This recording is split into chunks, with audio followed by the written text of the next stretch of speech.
Hello folks, we're into the month of March and our shortest month of February is now in the past. March heralds the beginning of spring and I can't quite believe how quickly this term as mayor is passing. February again has been such a busy month in the mayor's office, so here is just a short recap of all that has been happening since I spoke to you last. I wish to commence this month's summary by highlighting the final event of January. It was humbling to be invited by the Royal Antediluvian Order of the Buffalo's Larn, MV Princess Victoria Lodge, 50/50, to attend this service, which marked the 69th anniversary of the loss of the MV Princess Victoria. It was a chance to meet and chat with the relatives of some of those who were lost on that fateful day, and a poignant reminder of how our lives can be changed in an instant and how we should never take ours for granted.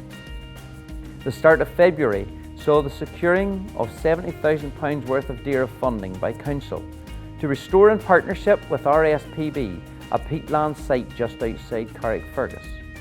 Work on site is well underway and there was an opportunity to promote the project on World Wetlands Day to raise international awareness about the importance of wetlands, including peatlands, for our people, our wildlife, and more importantly, our planet.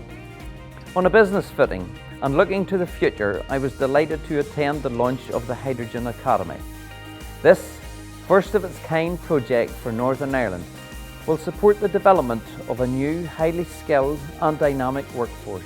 This training will permit engineers to take full advantage of the emerging hydrogen and clean tech industry opportunities, and will hopefully put Mid and East Antrim at the core of this new emerging sector. Mid and East Antrim has significant key strengths and assets in both energy and clean tech, and as a council we have taken the decision to engage in a number of activities in this sector to support economic growth and recovery post-COVID. One of which, of course, was the Hydrogen Training Academy itself. We were delighted to be joined by Minister Lyons at Silverwood Business Park, where we saw firsthand the specialised H2 gas safe laboratory recently manufactured to support practical training for the Hydrogen Academy. Afterwards, we travelled to Wrightbus for a tour of their factory and to hear the exciting expansion plans of the workforce at this site. We wish them every success and look forward as Council to working in close partnership with them. The Mayor's Office also met with Alexander Dennis representatives at Silverwood Industrial Park to see their facilities firsthand that complement the manufacture and aftermarket care of their range of buses. Their Ballymena office currently focuses on new product design for their single, double, 2-axle, 3-axle and coaches ranges. This new product design includes smart seats, smart vision, mirror eye, speed assist and camera monitoring, to name but a few. Launch of Apprenticeship Week saw a visit to Larne High School, where one of our leading manufacturers, Ryobi, presented to students a different opportunity on how to further their education through apprenticeships, whilst gaining valuable skills alongside experienced members of a manufacturing team.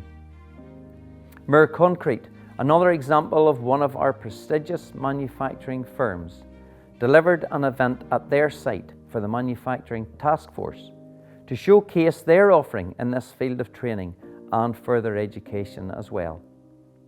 My final business attendance was at the launch of the Green Innovation Challenge Fund at ECOS, where the Chairman of CASE outlined the new £10 million fund accessible for small, medium enterprises and industry for innovation in the green clean tech fields. I had the privilege of holding 2 Mayoral Receptions this month. The first was to celebrate and recognise the success of our students at the WorldSkills UK Industrial Robotics Final, hosted at our very own Northern Regional College. It was a clean sweep of achievement for our teams who competed in this UK event, achieving gold, silver and bronze medalist successes. Northern Regional College achieved a final ranking of 9th across the whole of the UK. The second of my receptions was held for members of our very own staff namely Lorry 7 from Larne. These staff members have shown the honesty and integrity that we have come to expect so much from MEA employees. And it was fantastic to sit, chat and listen to their story and their find amongst the refuse collection. Turning now to events held in the community. The Salvation Army Larne Corps celebrated its 135th anniversary by holding an open day at their premises in Larne. With support from Larne Museum and Arts Centre, the event consisted of historical artefacts and photographs showing their history. A buffet lunch was provided and gave an excellent opportunity to meet together and reflect upon the experiences of the Salvation Army in Larne over those 135 years. First Larne Presbyterian held a Queen's Platinum Jubilee service of thanksgiving for the 70th anniversary of Ascension to the throne of Queen Elizabeth II. And the excellent supper provided afterwards permitted everyone the opportunity to once again chat and celebrate this very prestigious occasion. The Veterans Roadshow held in Antrim Newton Abbey gave servicemen and servicewomen the opportunity to gather together and to hear the support that is available to them after their many dedicated years of service to their communities. The unveiling of the sculpture at Arthur Cottage in Collibackie and the planting of the new orchard adds once again to this fantastic historic site.